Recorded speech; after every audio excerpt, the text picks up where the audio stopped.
In the 1930s, President Franklin Delano Roosevelt addressed the nation through a series of radio broadcasts known as the Fireside Chats. His aim was to reassure the common man that our society would recover from its troubled times. But we're far from 1930, and I deal with a different kind of fire.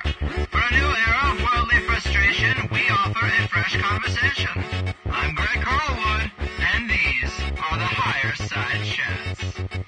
Wow, people, today is going to be an interesting show. We're going to be talking to an alleged MK Ultra victim, survivor, and whistleblower who goes by the name of Elisa, whom I was introduced to by my main man, Patton of Paranoia Magazine.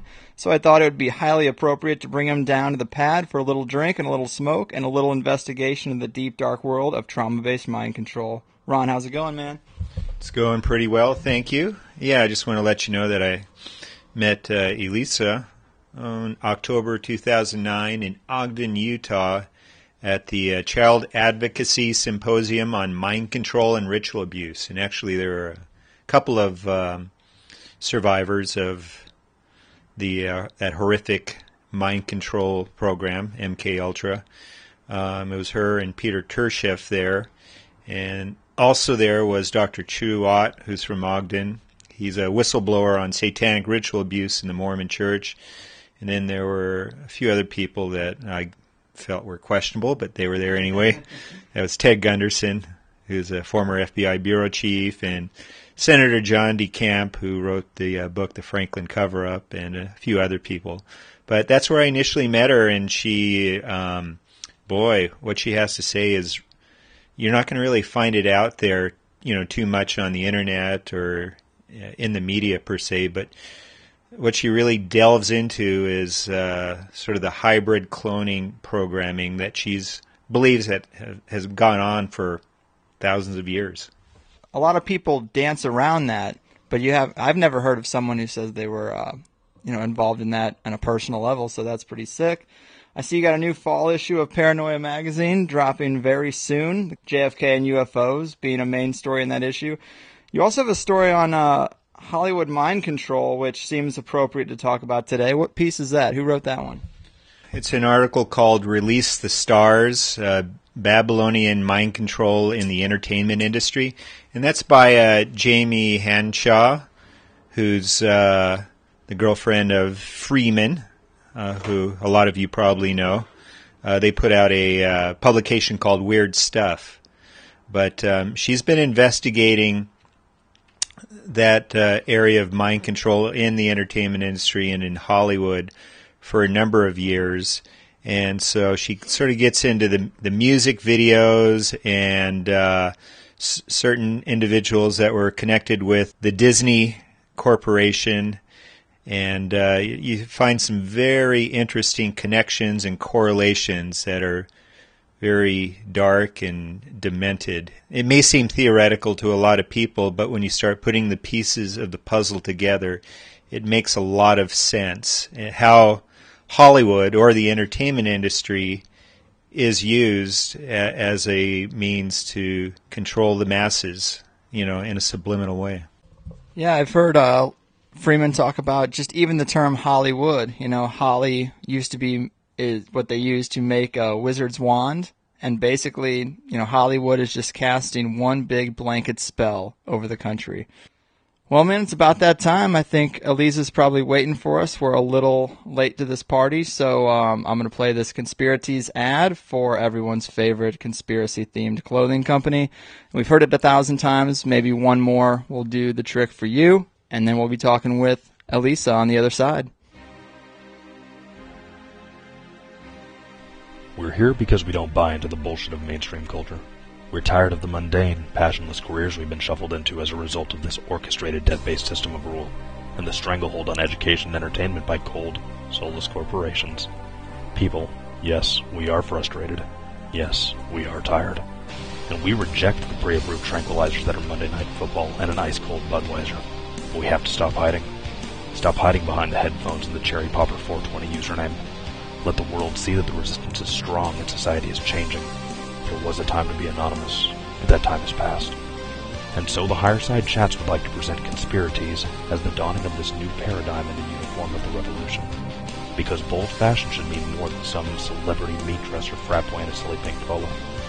Conspiracies redefines bold fashion as having the balls to reject socially uncomfortable and unpopular truths from your radiant chest all fucking day. Conspiracies.net. Let them know that you know. Bold designs for troubled times. Hard truths. Soft cock. Welcome back, people. Most of us have heard the stories of secret CIA mind control programs like MKUltra and underground networks of systematic trauma, both sexual and psychological, to program people from a young age for various purposes. Everything from being the new pop culture cash cow for the Hollywood elite to programming triggers deep into the subconscious to create patsies or puppets for mass public shootings and targeted assassinations. Well, folks, today we have a woman known as Elisa who claims to have been a very real victim of such programming and abuse. She's written about the programming, her experiences, and her deeper thoughts on how far these missions go in her 2 books, Our Life Beyond MKUltra, Volumes 1 and 2. Elisa, I am so psyched you're here. We got plenty of time. I think it's really important to give you a minute so you can tell the people your personal backstory. I mean, obviously it's been very traumatic, but I know a lot of the listeners really want to understand the details of what happens to the victims of these types of programs. And you're really in a unique position to give those details, so if you wouldn't mind, please walk us through this timeline of manipulation. Sure, Greg. Thank you again for giving me and us the opportunity to come on. And I may, just to start, I may just mention that I usually speak in the I now, but sometimes I say we. So if I go back and forth, I'm referring to me and my alter personalities. I was born in 1962, and the reason I like to throw the year out is because with programming, there are kind of like spans of years that will help determine where the technology was for certain groups of people. You know, if you were born in the 50s, it may have looked somewhat like this, or if you're born in the 60s, the 70s, and so forth. And with each decade, or even I think shorter spans of time now, the methods and the technology that they're using does change. What I went through is very much upgraded these days. It's a whole different ball game. The technology allows that. And what some of the people went through in the years prior to my programming, they also went through slightly different. But as you probably already know, there's some baselines that go kind of across all of them. There are certain things that are common base programming for a lot of us. A lot of the themes and so forth, of course, change over the years. I was born in New Jersey. My first programming memories, or I should say my first abuse memories, are actually pre-verbal. And I'm going back and forth between not being able to breathe and then being able to breathe and crying and so forth. And I do dissociate. I can relive some of my memories. And have over the years, and particularly since 2008. I don't want to get ahead of myself, but Sure. I stayed under use in programming despite being aware that something was going on and even trying to get some help. I spent most of my life there until I was 46. My memories had been breaking through for decades, but there was really nowhere to go. Mental health community, I kind of got passed off and medicated and reprogrammed, which is really just a reinforcement for most existing programs, plus they can add enhancements, and was continued to be used until 46 when I met a couple of men in Salt Lake City. It was at great risk that I went to meet them, which is a story in and of itself I won't go into. But I knew I was going to die soon, and it felt imminent, and I even had the understanding that it may be me who did it.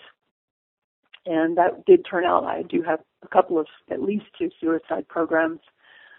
And I met them, and it was the first time in my life that I just said, you're probably going to tell me I'm crazy, but I spent like 2 days telling them everything. I said, don't tell me anything. Let me just tell you what's there. And at the end of it, these 2 men looked at me and said, not only do we believe you, we've worked with other people like you. And that was the floodgates opened. Wow. It was the first time that I was safe, and basically almost all of my alters that were willing to came forward and started telling all their stories, and the memories started flooding into my conscious mind. Me being one of what I call the frontline people who was to present to the world, look like a very normal, very high functioning. I've always been very high functioning, very intelligent, and yet what I call the main front altar, never knew about the others. And there was a group of us up front that took care of whatever needs we had, and basically the idea was to prevent me from ever really realizing what was inside, no matter what showed up. And so in April of 2008, that all changed. And it was the safety factor. It was that I'd met people who knew, and I was safe for the first time ever, or so I thought. Deprogramming has its own pitfalls. It's kind of like a minefield, but there were people who said, "We'll help you." So, Elisa. Yeah. This is Ron. I first met you back in 2009, in Ogden, Utah, and you had mentioned that you read my article, Project Monarch, Nazi Mind Control, and that kind of resonated with you in a lot of ways. And so the type of programming that you went through, and everybody's programmed differently depending upon, what their abilities are. Would you say that you were heavily programmed with, what they refer to as beta and delta programming? Yes, apparently, I don't know when this was determined or if it was by design right from the start. And I will just interject here real quickly. This is really hard I understand, the average person to understand what's really going on at this time and even back in the 60s in these ultra-black projects. But I believe there was intervention right from the get-go, even preconception. Preconception. Can you kind of give the details of that? Sure. What I mean by preconception is that it was with me, and I'm apparently not even remotely the only one this happened to, but their interference in designing us right from the get-go. I believe at that time, I call it preconception, meaning genetically. Things were altered, things were put in place, enhanced. But I believe now, I should say more than believe, I know nowadays they can do it post-conception, they can do it after birth. So you think you were born with this mission, with this program in mind? I'm not sure exactly how much of it, specifics-wise, was in mind, but I'm certain that I was, in my birth, the whole bit was planned. Wow. Yes, and I do. For people who might not be, who this might be a little bit foreign to them. Sure. We're talking about fragmented personalities, alters. How does this programming start? Like, what are the details of what actually goes on? Because I hear about it in broad strokes quite often, but what really happens? What are some of your earliest memories of this kind of manipulation? Well, kind of like I'll go back to first what Ron asked about beta and delta, and I learned about those words afterwards. I have memories of a delta triangle, which is an equilateral sided triangle. And I didn't know those words. I didn't know beta and delta. What I discovered after revealing my memories was that I had those types of programming. And my main uses, just to start, were sexual uses and kill programming. And more often than not, were used together, using the sexual programming to gain access. And then the kill alters would surface in whatever way was deemed necessary at the time and in the particular case. Well, so that means you would seduce a target, get him alone, and then carry out a kill program? Well, yes and no.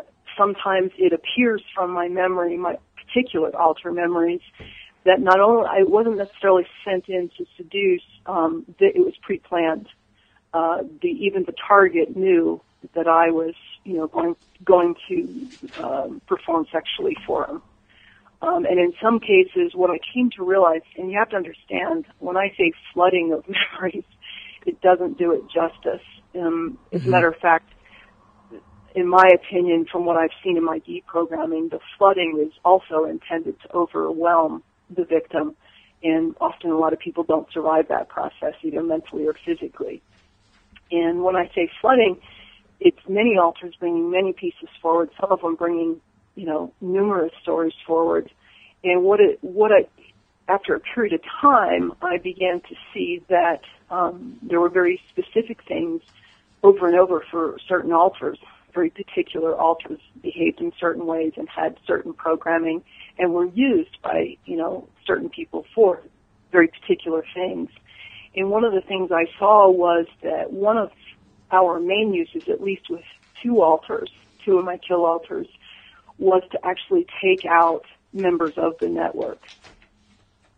And wow. So I think they knew I was there, it appears. They were waiting for me for the sexual use, but they didn't know that I had kill programming. So it seems more like a situation where, to get a context, a broader context for what's going on behind the scenes, you do see a lot of politicians getting caught up in prostitution scandals or, these child sex abuse rings, like Jerry Sandusky's ring that apparently was leasing kids to high-profile clients.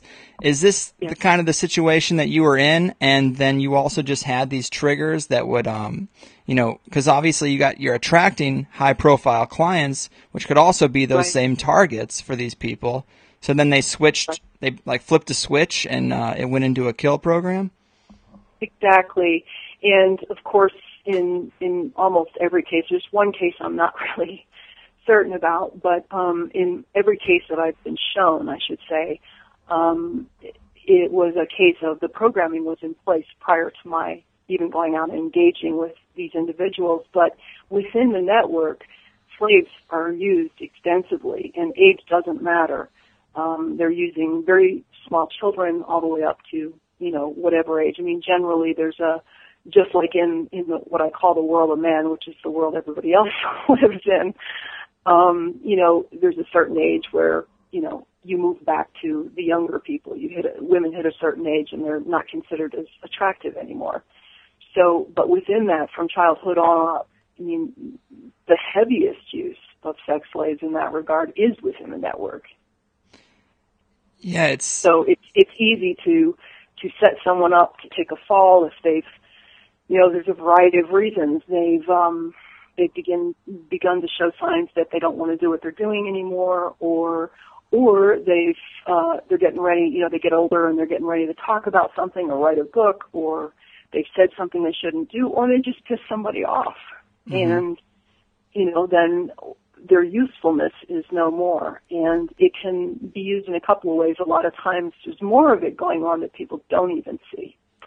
When it becomes a public issue, most of the time it's not a public issue. When it becomes a public issue, it's very clearly meant to send a message to the rest of the people in the network. Stay in line, or we'll come for you too. Man, see, that's what I think is interesting because, I've tried to think about these type of stories and, see if it makes sense. A part of me is like, well, why wouldn't you just get a highly trained assassin and just shoot someone? But when you think about the security involved and the secrecy involved in a situation where you would be a high-level person in the Illuminati's network and you're, having sex with children, the type of security in that environment would also be very conducive to getting rid of that person. If they were showing signs of wanting to do something different, or if they had talked too much or something like that, because they're going to feel extremely comfortable. Like that's not something that goes on in everyday life. So you have to create a safe room for that type of environment. So that very same safe room is also convenient to trigger someone into killing that person off and then being able to do it in secrecy. So that does make sense to me. Yeah, and that's really exactly. I mean, early on for most people, when they're first few times, where they engage in the scenarios you're talking about, there is, films are made and so forth as insurance later. And a lot of these people wind up in the network basically being blackmailed, but you have to remember that doesn't condone and make them solely a victim. They become, every perpetrator is a victim first, seriously, and that's really hard for people to get wrapped around, but you have to victimize someone for them to do the things that the perpetrators do, and I know that from firsthand experience. My victimization is very real, but it's the very thing that made me a perpetrator, working for them. That makes sense. Yeah, I've been curious. I don't know how comfortable you are discussing your experiences as a child, but are these situations, I mean, obviously there's pretty typical sexual abuse, but I've heard stories that they are more ritualistic, there's more occult aspects to them. They aren't just straight what you'd expect. Have you experienced any weirdness that you could share with us? Oh, yeah. And, it's really, I don't mind talking about it. And a lot of it, I'll just say, is in both books 1 and 2. Basically, I set up the books as much of a chronology as I could. You have to understand, one of the things that happened for me was my sense of time. It's almost non-existent, linear time. And so it took a lot of energy to try to, as memories came forward, to begin to piece them into some chronology. And just so you know, I set up book 1 to basically be a cross-section of the early years on through my youth years. And that's to kind of qualify me so that people understand, there's a reason to listen to what I have to say in book 2. And then in book 2, I kind of, there's some more stuff by the time I finished book 2. There was more information, which I kind of have an update section in the beginning. So I'm updating on some of the stuff that was in book 1 and with greater understanding. And then I get into how I began to wake up, how I got help, what I do now, what I consider to be deprogramming. So that kind of gives you a view. That's why there's 2 books. And okay.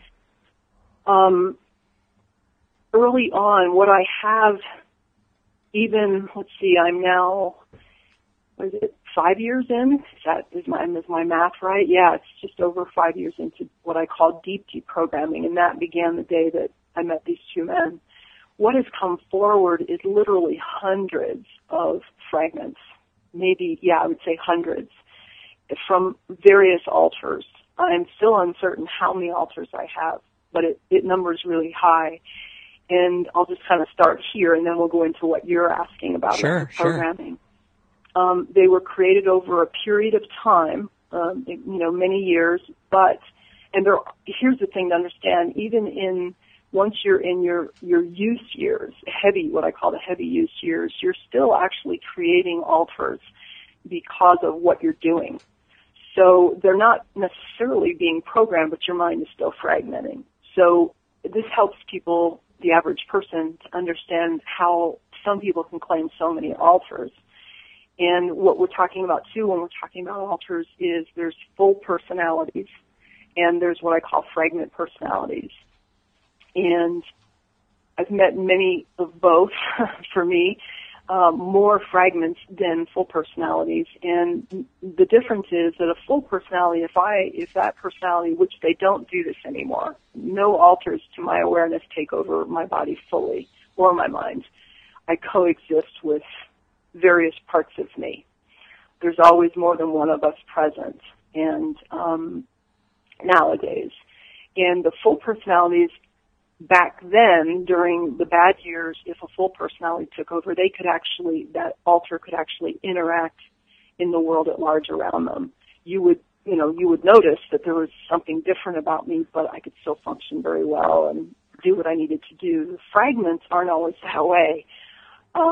Sometimes many of the child altars are fragments, and when they come up, they have no consciousness of the world around them. They don't understand life. They don't understand where they live or don't live. They have just a very fragmented view of their world. And unfortunately, with the child altars, it's just always really hard because it's either very sexual or pain-filled. And then there's adult altars that are also used for ritual purposes, like you're talking about. I believe I have encountered to some degree two of those, some of them to a frightening degree in my DT program, where I was still conscious and they did take over my body, my vocal cords, everything. And I had a really hard time pulling it out, getting back to, right mind. As a child, most of it's really fragmented. They're partial memories. There was a lot of sexual abuse and incest. My father he was a multiple himself, and I don't know how and why he became involved. I don't know the particulars of that. He has passed some years ago. But I have a memory, I don't know who was doing this, like I started to say earlier, of being an infant, being pre-verbal, and screaming, crying, and then my mouth is stretched wide open, but I can't breathe. I can't scream. I can't make any sound. I can't take breath in.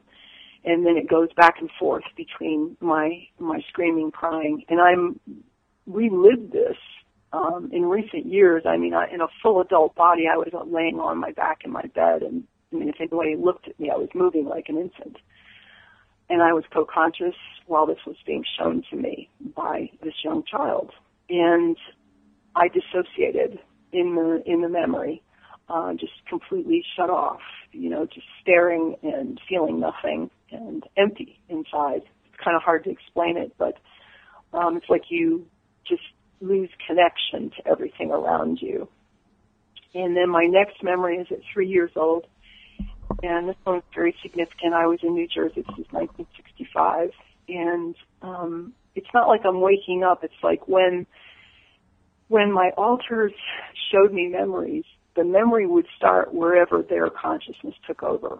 So you could already be well into whatever was going on. It's when they wake up and when they leave, it ends. So I may have a scenario where I'm in a ritual, but I only have a piece of the ritual because there's only one altar who showed me their part of it.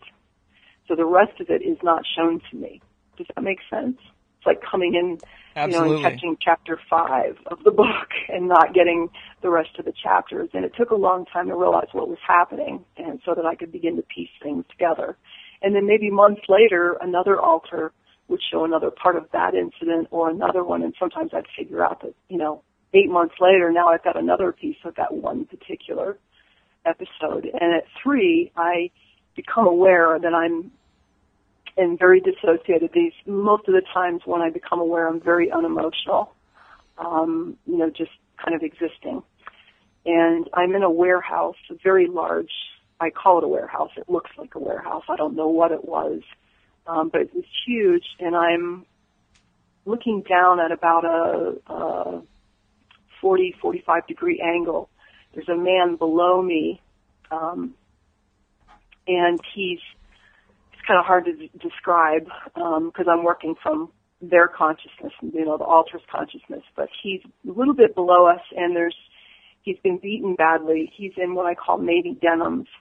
They were actually Navy issue, and there's blood all over him. And there's something screwed into his head, the side of his left side of his head, and there's a chain attached to it, and I still can hear the chain on this, it's like a twin bed with no sheets on it, an old metal frame. I can still see the mattress, and as he moves, this chain just kind of rubs along the metal on the side of the bed. And he's really out of it, and with that, I'm looking at him, and way off to my right, I hear voices of men coming, and they come around some very high metal shelves, which are on the opposite side of this man. And I realize at that point that whatever those shelves are, I'm on the same thing on the other side of this man. And I think I know what it is that I'm on, but for now I just call it shelves. It's just really hard for me to go there. And so these guys, there's 4 of them, and they appear around the corner, and they're coming in our direction. And my altar very unemotionally knows that they're coming to finish him off. And then, they approach and it goes blank. And then another one of my child altars just tells me some things about it, doesn't show it to me.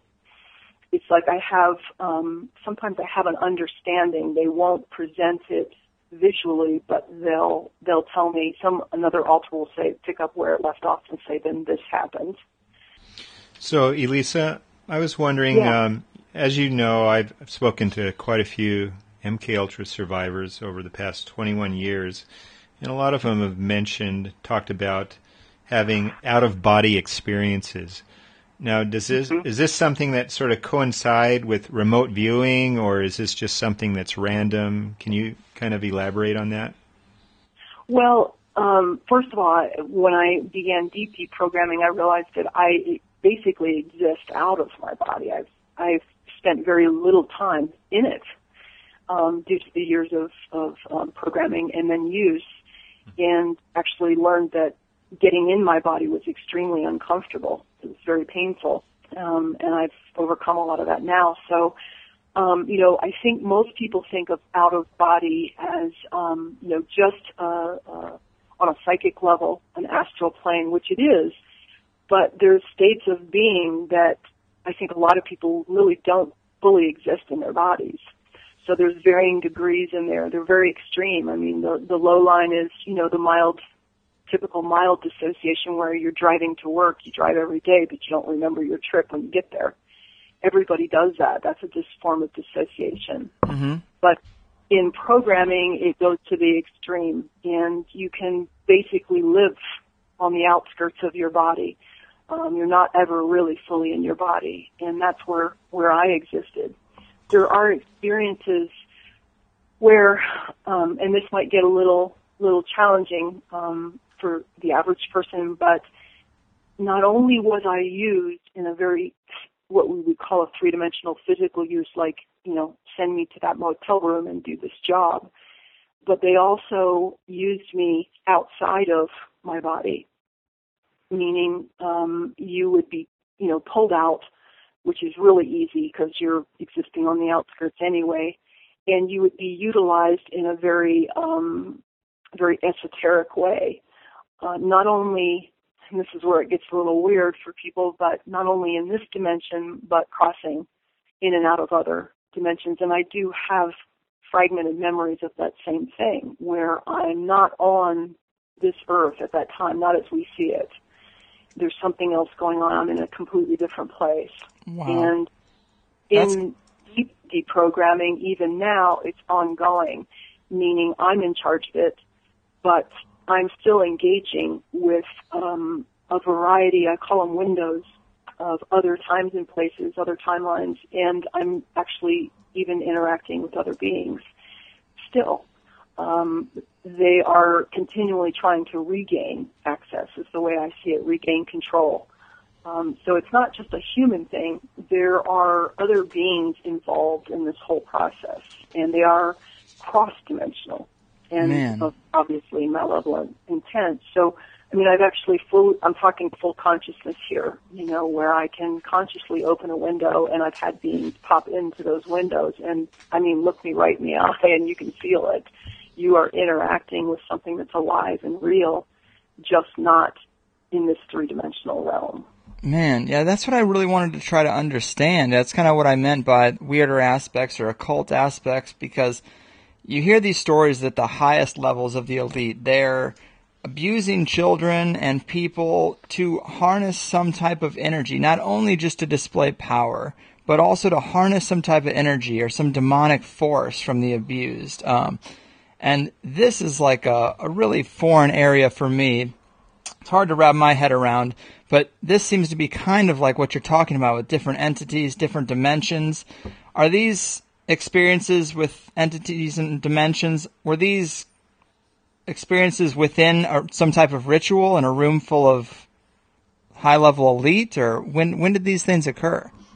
Well, that's part of it as well, yes. And, I mean, what a lot of people don't understand is, I think a lot of people don't understand it, in our experience, is that ritual isn't just used to fragment a child's mind, who they're programming. That's part of it.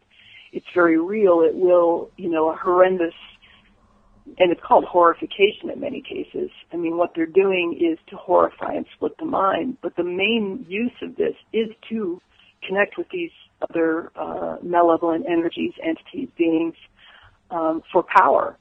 That's what this stuff is all about, really, in my opinion. And it's kind of like, we go to war to gain access to a certain region or zone, but the side benefit is they can make a lot of money doing it. It's kind of nothing that I know of that my programmers do is for one purpose. There's always multiple purposes for everything they do, but the main purpose, as far as I can see, in my own personal experience, is to usurp and maintain control over the entire human energy field. And that goes for everyone, not just someone like me. And so, yes, that's very real. And yes, it can be done and is done extensively in rituals. But when you understand what the technology is today, I mean, I was born in 1962. I know in the 1980s I met my own clones, or I should say I became aware of them. I met one of them. Wow. And I know how many there were. I know how many are left. And so the technology, that was in the late 80s that mine were brought online. I don't know when they were actually designed. They weren't designed at my birth. I know that much.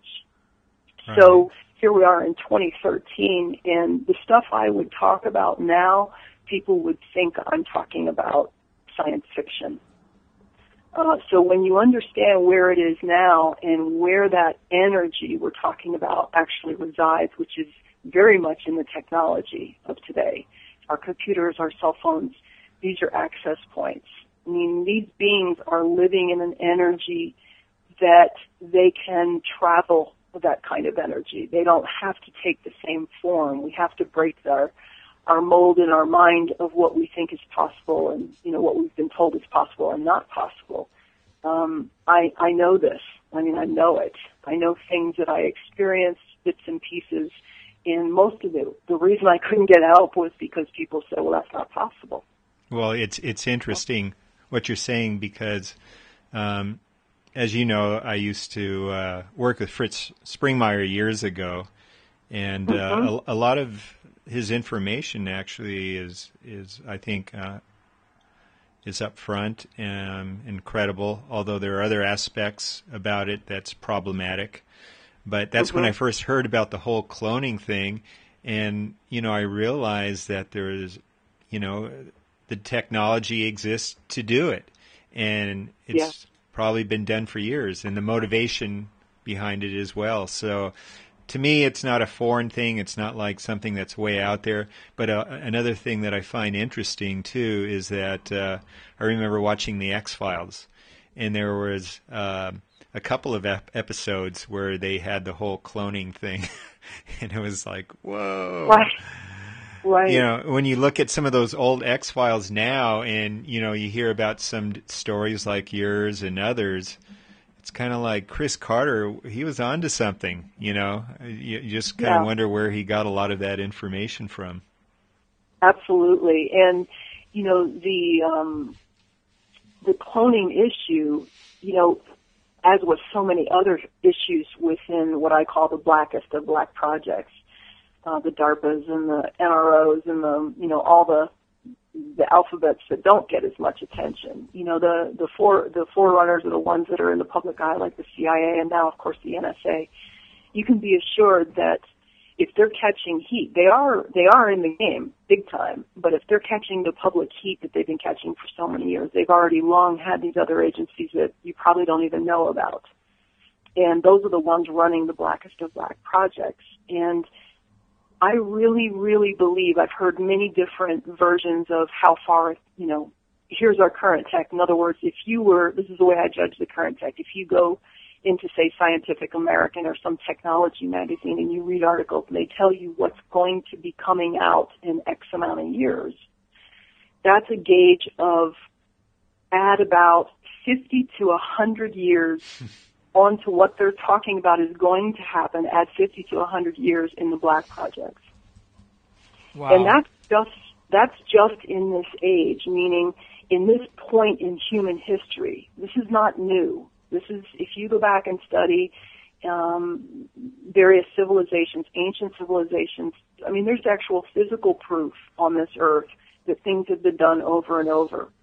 And to me, what what those beings are attempting is a very particular ultimate control. That's what this is really all about. And they've come close over and over, but what happens is almost like an implosion. They can't quite succeed, and they take out a region and come close to wiping out what they had their hand in creating. But this is done over and over. But in this age, go to the highest tech magazine, read what they're talking about that is coming in the, relatively 10 to 15 to 20 year future. Add 50 to 100 years to that. And that is what's actualized, not necessarily being worked on. It's actualized in the Blackest of Black projects. That's where the money goes. And I'm not the only one reporting this. It's really hard because when you come forward, the context of the average person is so far removed from this. As one person said, it's completely divorced from the reality of mind control. And but there's others that have come forward. Some of us, when we come forward, here's the thing. Remember, a lot of us are still being used. It's, I had this saying, once MK Ultra, always MK Ultra. And what I mean by that isn't that you can't wake up and take charge of your life, but you have to stay constantly, rigorously self-honest every day because they have an automatic in. And a lot of people can be used, to disinform. And I know of one person I won't name that came forward and talked about his clones, and then he recanted and said it was something else. And this guy is so programmed. I mean, it's just so obvious. But he's in the public sector and has been now for a few years. So. Right, Elisa. Yeah, we've talked about that before. There's a lot of MK Ultra survivors who are putting out, their stories, whether it be on the internet or in books. And it seems, unfortunately, a lot of the stories are conflicting or appears to have a certain amount of disinformation or misinformation or even possibly cross-contamination. What's your take on a lot of the survivors that are coming out and telling their stories? Well, my first thing I want to say is that I thank them immensely because every story I have read or seen a video or whatever at this point, which I didn't do early on, I want to say I waited a certain amount of time until a ton of my own information had already come forward. But now I find it helpful. I get a lot of corroboration, validation from other stories, as I'm sure works for all of us. But so I really want to thank them because it takes a lot of courage to come forward and tell a story that makes you sound like you're crazy to the average person. Secondly, anything that I would say about, in general about other people with misinformation and disinformation also applies to me, meaning we all have to stay rigorously honest. And it's really difficult. And, I mean, if any of us are running at 65, 75% truth, excellent. I mean, seriously. All of this stuff is compartmentalized. All of it's, going to be just based on one person and all their alters experiences. And so, I've been misled by my own alters. I've had that case happen where I would discover, months or a year later that who she really was and that she was coming up to try to muddy the waters. So it's a constant, ongoing, rigorous honesty. But I think it's important to realize that I realized this in my own case that even in deprogramming, it's kind of planned. In other words, when you start to wake up, if you survive the process, there's a already preset, like the first thing to show up was all these child alters who flooded my mind with all this information. And what they have is incredibly important, but at the same time, they're young and they're extremely emotional. And so someone witnessing it would think I was crazy. And then after that, the older alters started to show up. But they plan on you not surviving this process. So in the beginning, you just look like you're totally flipping out and having a total mental breakdown. But if time is allowed to occur and you can stay sane and keep going forward, you'll start to see that it's actually very informative, and it takes a set schedule as information starts to appear. So it's really important to me personally that I stay very vigilant and not present stuff that is false or misleading or whatever. And that goes for all of us. I won't single myself out of that group, but I think we all just have to. And I think a lot of survivors know that. I've seen cases where people have come forward and written books, and then a few years later, even they are making some corrections to their own programming and what they revealed. So it applies to all of us to just stay really honest. And that goes for, the researchers too. Don't be afraid to say, it's not what I thought. Well, I mean, it's definitely some pretty fringe material. It's not something you hear in the mainstream, but I've heard it plenty in the underground. One thing I was curious about and wanted to ask you about your personal story, how did you break free? How were you able to deprogram? Did you have to escape handlers? I mean, because you would think people would want to protect their investment. So how did you get out of their clutches? Well, I'll be really, really honest and vulnerable here in this. And, when someone asks me, why haven't they killed you? My response is they are. And I'm having a physical and mental and spiritual degradation and that goes on all the time, particularly physically. I'm in pretty rough shape. And I never really feel like I know how much time I have left. I call upon, at the suggestion of one of the men I met in 2008, I call upon what I call benevolent, unconditional, creative love. Just that highest, completely unconditional, non-judgmental form of love. And it's a force that I've gained a conscious relationship with. And it doesn't keep me from being harmed and doesn't make me invincible in body or mind. But in spirit, it does protect me. I'm not a religious person. I have a lot of issues with religion for a variety of reasons in my programming and use. But this force is very real, and I don't mean to be evasive or non-committed in trying to describe it. It's just really hard to put into words. Sure. But I started calling upon it early on, and I kept doing it, and I've actually had very physical experiences where it worked, meaning whatever was going on had to stop. Whatever was being projected onto me by this malevolence had to disappear for that period of time. It's something I have to exercise consistently, daily, and before I go to sleep at night. Again, when I wake up in the morning.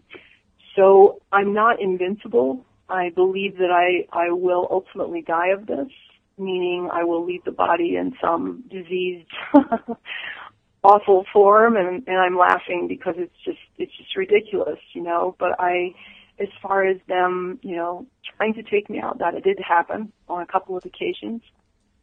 And one of them, I got a really clear message, get out now. And I thwarted, the program that was about to take place. And that's happened more than once, and it was very, very sobering. I realized this was early on, and I realized what I was up against. And yes, the physical handlers, ultimately that became, when I was strong enough, became a spiritual issue as well. Even well over a year into my DP programming, they were still showing up. I came to the town I'm living in right now, and there were two of them waiting for me. The first one moved in as a friend, within the first 2 weeks. And it took me, this is how it works. I mean, when you're accessed, it took me a good year and a half to be strong enough to see it clearly enough to spiritually disconnect so that person couldn't access me anymore. And I kid you not, two months later, he came to me and he was leaving town. And I don't know if the two are related, but I certainly believe they were. He was being called back to Maryland, back to intelligence headquarters. But so it's not like it stops when people, I don't feel like I get out. I feel like I'm managing my life in a way that I can't be used anymore, and I'm minimizing to the best ability I can the accessing. Man. I'm of right mind now. I'm of right mind even though my body is having a lot of trouble. My mind is mine. And but I have to stay ever vigilant. Yeah, it sounds pretty exhausting. But I mean, who are these people? I mean, There's a lot of debate about how long we've been under the control of the same elite families who hold, this esoteric and occult knowledge. And some suggest this type of mind control is not a new development, that it's like ancient knowledge. It's been used in secret societies for possibly thousands of years. I mean, do you have any insight into that through your interactions with these programmers? I sure do. And when I say the programmers, I'm talking about those beings. The men and women that were part of my programming, controlling, and handling use, and those who hired me out in whatever way are the human version, but there is definitely a very truly malevolent evil force that takes the form of beings that is running this. And my answer to your question is it's eons old. And when you really get to see it, it's actually cyclical. This has been going on over and over, and it looks different in each age, but it's the same thing at work. And there is an ultimate goal, as I mentioned in the beginning of this show, and that is to control the entire human populace, not to kill it, not to take it out, to minimize it, but to control all forms of energy, which is something that they really like. I don't know if it's necessary for them, but it's something they very much enjoy, and I believe they don't, as malevolence, they don't have access to on their own. And so I believe we were usurped or co-opted. Humans are a very benevolent species, spiritually, and what we're looking at, the way we are, is not what we started as.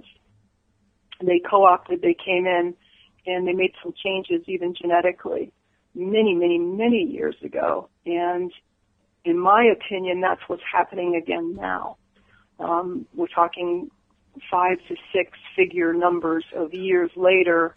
They're making a big push right now with sound and light technology, which is what they used back then, and this transhumanism, which is the next move of genetic manipulation, which is what they used back then. And the goal is ultimate, complete, and utter control. And the really scary part is, are we running out of time too, you guys? I don't know what time it is. No, but basically I just wanted to touch upon something briefly. When I was visiting you about a year and a half ago, we watched this video documentary on Ray Kurzweil and transhumanism. So is that what you're kind of alluding to in terms of this process of how humans are changing or combining, robotics and utilizing nanotechnology to create a whole different type of entity? Yes. Yes, that's exactly what I'm talking about. And Kurzweil is the public face, and he's extremely high level, and a very, very, very dark and dangerous man. But he's like everybody else. I mean, it's not one person or just one certain group.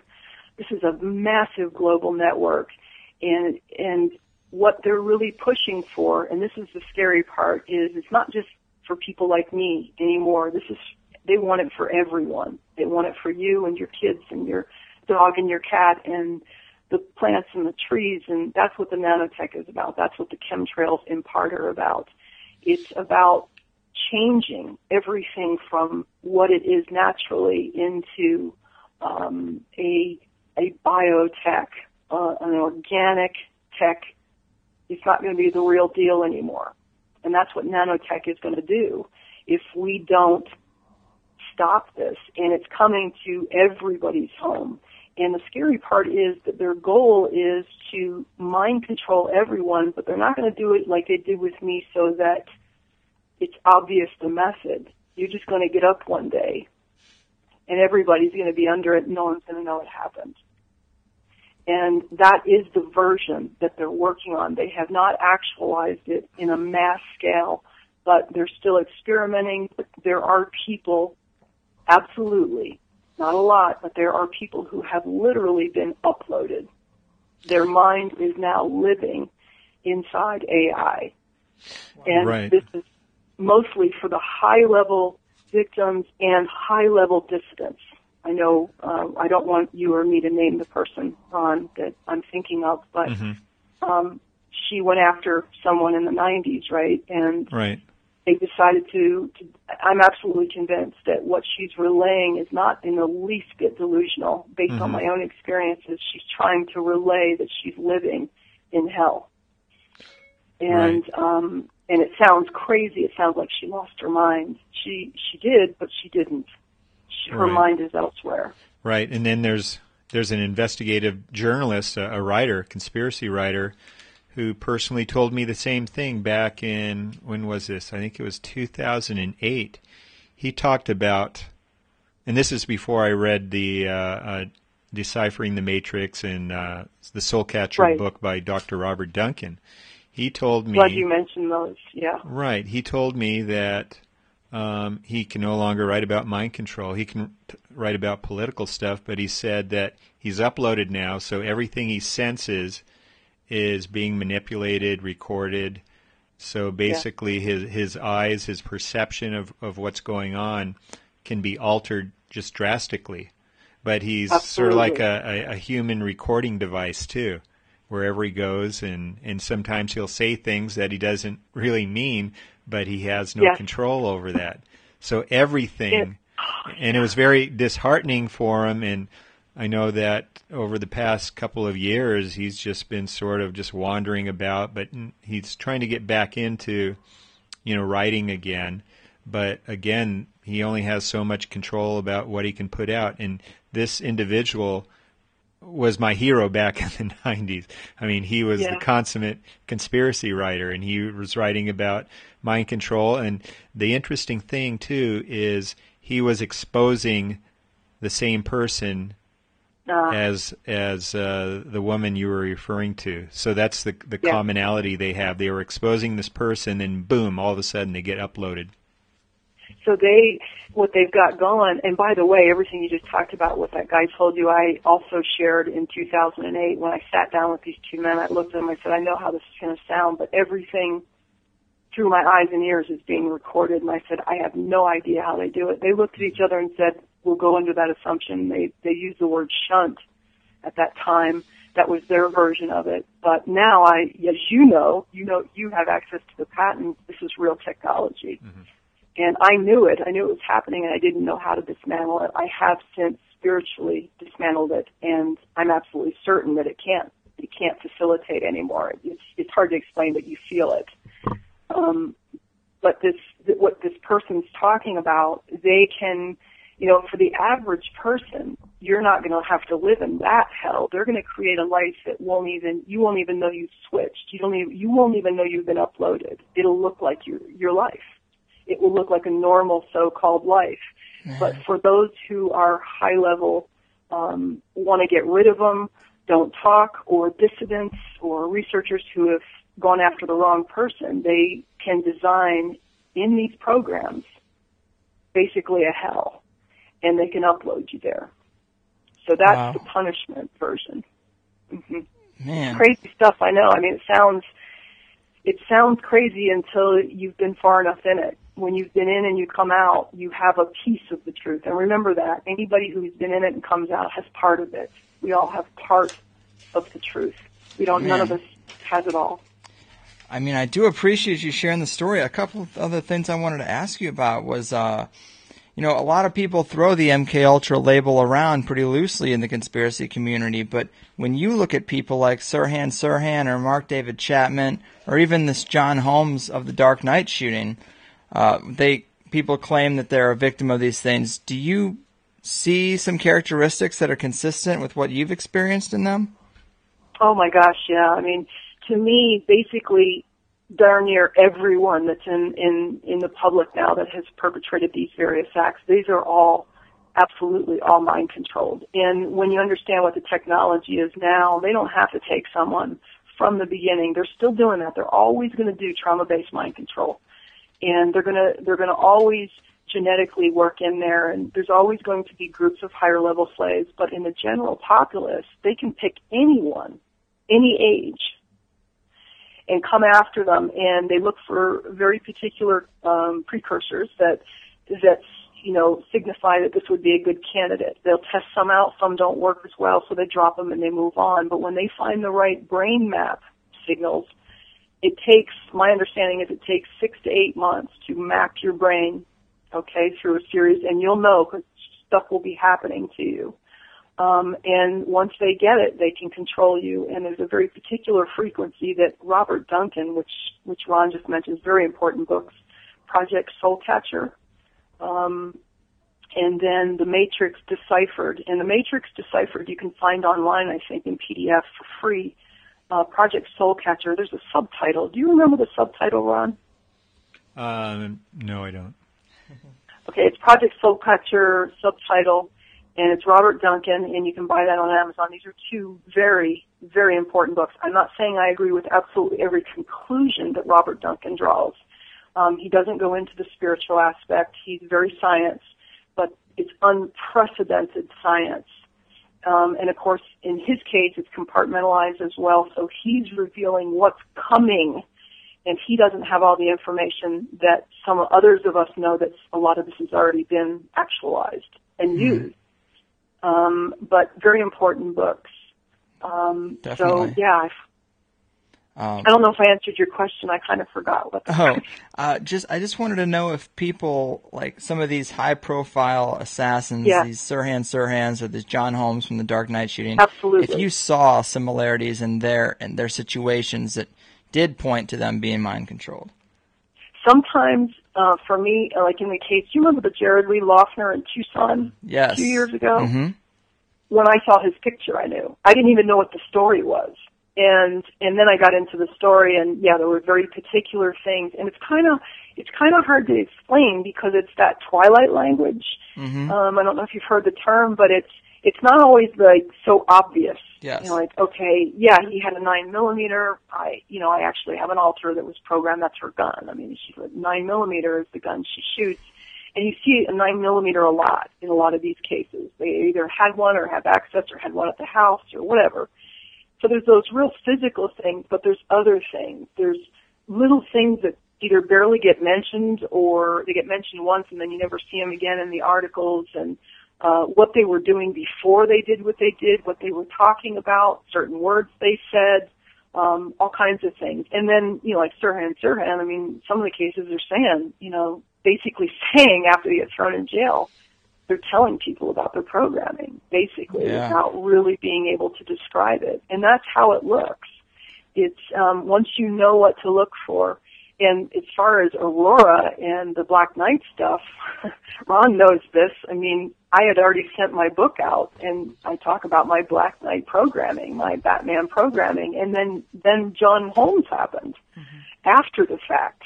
As a matter of fact, I think Ilana Freeland went on with Clyde Lewis on Ground Zero and talked about it because she already had the paperwork when the event occurred. So, it's happening in this latest one of driving into the White House, and she claimed, this woman, Miriam Carey, claimed that the president was monitoring her.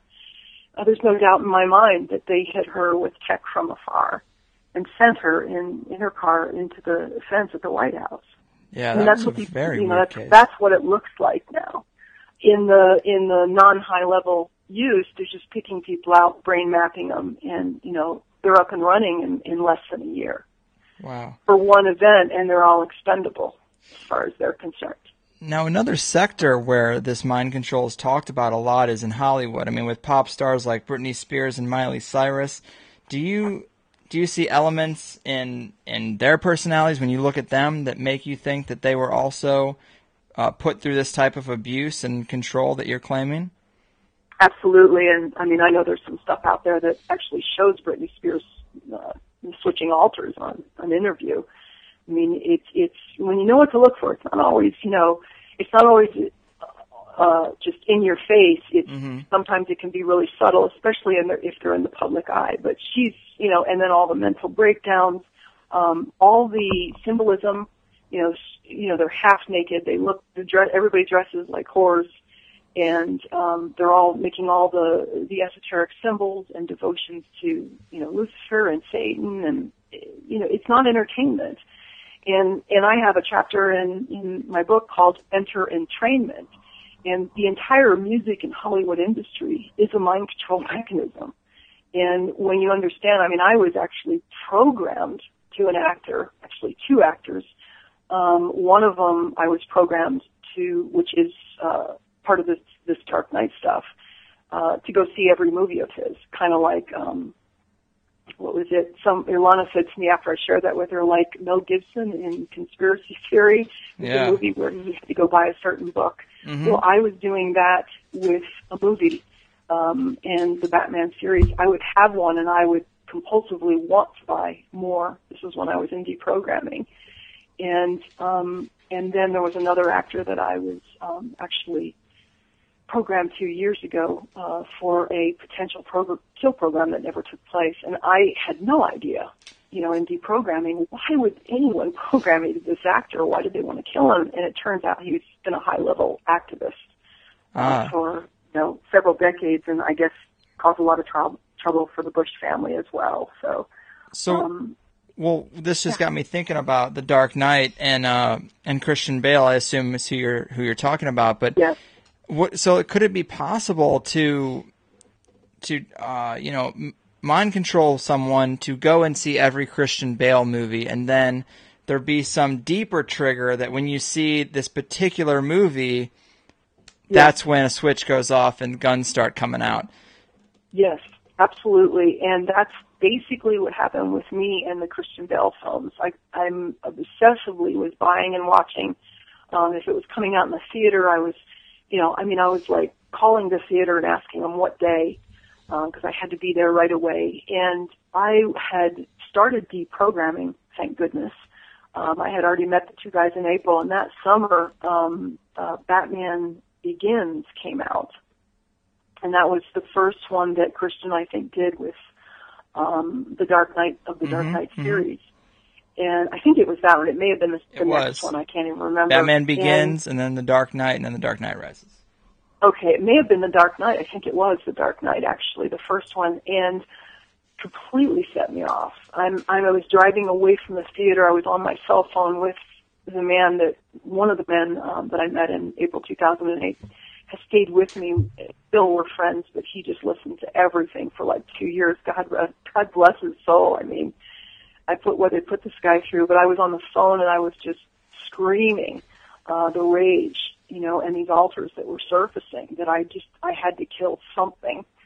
And, I didn't really understand it, but luckily I had already started deprogramming and was aware enough to know that, just go home. And I was, we were on the phone for probably an hour or two, and I was just ranting and pacing and screaming until I calmed down.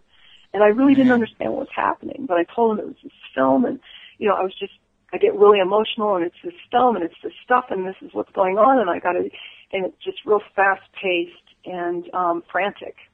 See, I just want to say that's really interesting, because we just recently talked about on the show that there seems to be manipulation on the actor side as well. Like Jim Carrey is a resonator for the Green Man, or Christian Bale. He seems to be in these kind of strange movies, like of course the Dark Knight movies, but also American Psycho seems to be layered in symbolism as well. So it seems like there's manipulation across the board, and these actors are pawns to create this media that resonates these symbols just as much as you're activated to be triggered by them. Absolutely, both in the film and the music industry. And I brought Christian Bale forward by programming to him to the two men back in 2008. I don't know when I brought it to him. I worked with them for a little while, and I brought that forward, and that's why I started looking at Christian Bale, and I just did a real superficial look at his life. And I mean, there's so many classic symbols of the esoteric mind control. And now I can't say whether he was actually physically present. I now know that they can put people in my actual programming session with my altars, and I believe it's that person. And It looks like that person to me. And I have a very clear recollection of that programming session with him. And there were actually tables of people on both the left and the right, these men that I call the observers, and they were sitting silently watching us as if we were engaging in real life, but my altar became aware out of the corner of my eye that these men were here, and why were they staring at us? And of course the person if it was Christian Bale, I honestly can't tell you if it was him or someone that was being presented as him. It looked like him to my altar. But he seemed to be completely unaware of these people on either side of us. So I'm suspecting that they put someone in playing that role for him. But I have no problem believing that Christian Bale, and I do mention this in the book, that I do believe he's programmed. And there's many, many others that, and some people like myself that have come forward and written books even talk about actors being perpetrators. Some of them they're mind controlled themselves and they use sex slaves and so forth. So that was something it's about that time we wrap it up, but I did want to ask you if there were any lesser talked about people that have popped up in media stories or pop culture that you think might also show signs of being victims.